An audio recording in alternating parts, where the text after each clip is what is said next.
Nous avons aujourd'hui procédé à la remise de matériel médical, informatique, de produits d'entretien, de fournitures de bureau, de matériel d'entretien et de matériel de balayage aux différents postes de santé de Yoff qui sont au nombre de 4. Donc l'objectif était de les renforcer, qu'ils puissent vraiment réduire leur charge de fonctionnement et que leur trésorerie puisse être renforcée parce que nous avons besoin de structures sanitaires viables, aptes à répondre aux besoins des populations. Donc c'est dans ce cadre-là que nous leur avons fait des dotations d'environ chacun près de 4 millions 900 et quelques. Et c'est là que nous avons vraiment voulu mettre l'accent pour améliorer l'accès de la santé pour les populations. Nous avons fait une réunion avec les responsables sanitaires au niveau de la commune. Ils nous ont donné leurs besoins que nous avons entièrement pris en charge.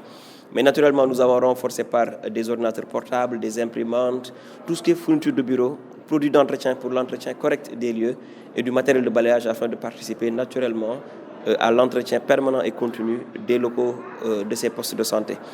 Donc aujourd'hui, c'est une première phase. Nous allons naturellement très bientôt leur remettre une subvention aussi sous forme de médicaments à hauteur de 2 500 000 par poste de santé.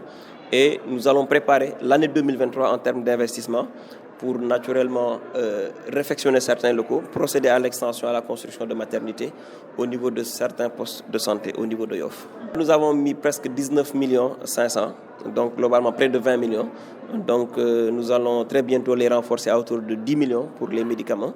Et naturellement, nous allons ce vendredi, Inch'Allah, réfectionner les travaux de construction de la maternité du poste de santé de Yoff, d'Agonandinat Gent et du logement de l'ICP.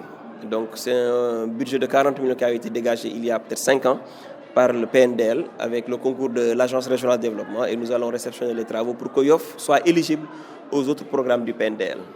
Voilà.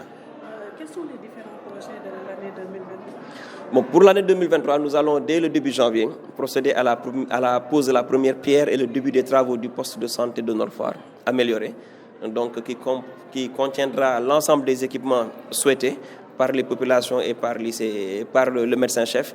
Nous allons aussi prévoir là-bas des bureaux pour la mutuelle de santé de Nord-Foire et entre autres un logement pour l'ICP. Donc nous allons aussi démarrer les travaux pour le terrain de football de Yoff-Nengagne, le terrain de basket de rechange de Nord-Foire. Et naturellement, c'est les projets vraiment qui ont fait l'objet de passation de marché et qui sont là aptes à être exécutés. Donc nous allons aussi faire d'autres aménagements en termes d'équipement de jardin, les jardins Esquare, nous allons en faire. Bref, nous allons le 23 janvier, Inch'Allah, faire le bilan de la première année et vous aurez naturellement l'occasion de découvrir tout ce qui a été fait à Yoff durant cette année. Mais ce qui nous intéresse aujourd'hui, vraiment, c'est l'appui que la ville de Dakar nous fait en termes de voirie, en termes d'éclairage public. C'est très salutaire et nous souhaitons que cette collaboration avec le maire de Dakar puisse continuer. Nous avons noté dans certaines zones un relèvement des cas de tuberculose, surtout à Tongor et à Ouest-Foire et à Sicap Layène, et c'est dû naturellement à la présence des chevaux.